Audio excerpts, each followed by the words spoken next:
strong and even. Astride him, the rider sat erect, his tanned, narrow face glowing. His mouth, full and sculpted, was curved in a smile that spoke of both recklessness and pleasure. As the path leveled, the stallion's stride lengthened. Here, they passed whitewashed cottages where clothes flapped on lines in the sea breeze. Flowers crowded for space in tiny lawns, and windows were opened and unscreened. The sun, still high in the sky after noon, flashed its brilliant light. Without slackening, without needing his master's light hands on the reins to guide him, the stallion sprinted for a hedge as high as a man's waist. Together, they soared over it. In the distance were the stables.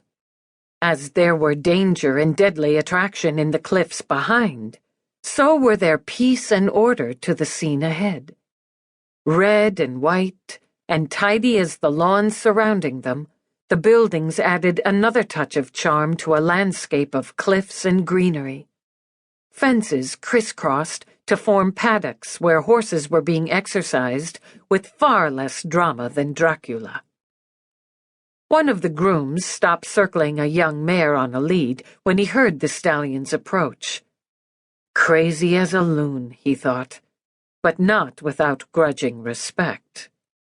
This horse and this rider, merged together in a blare of speed, were a common sight. Even so, two grooms waited at attention for the stallion to slow to a halt.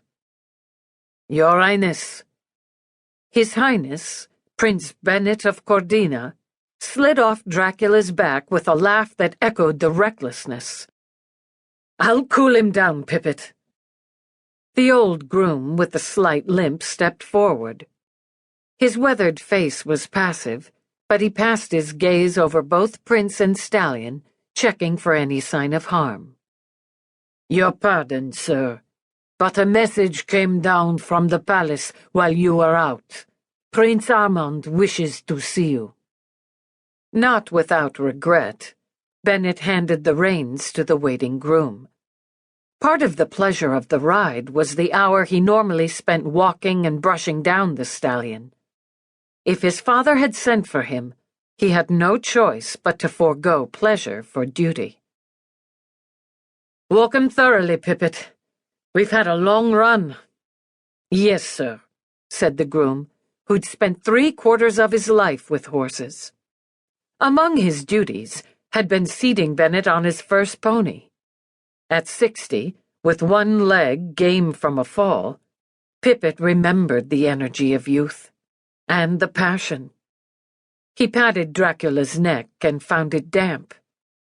"I'll see to it myself, Your Highness." "Do that, Pippet." But Bennett loitered long enough to loosen the cinches. "Thanks." "No thanks necessary, sir." With a quiet grunt, Pippet hefted the saddle from the stallion's back. "Isn't another man here who has the nerve to deal with the devil?" He murmured in French as the horse began to dance in place. In moments, Dracula settled again. "And there isn't another man I'd trust with my best. An extra scoop of grain wouldn't hurt him this evening." Pippet took the compliment as no less than his due. "As you say, sir." Still restless, Bennett turned to walk from the stables. He could have used the extra hour to cool himself down as well. Riding fast, riding reckless, satisfied only part of his thirst. He needed the movement, the speed, but most of all, he needed the freedom.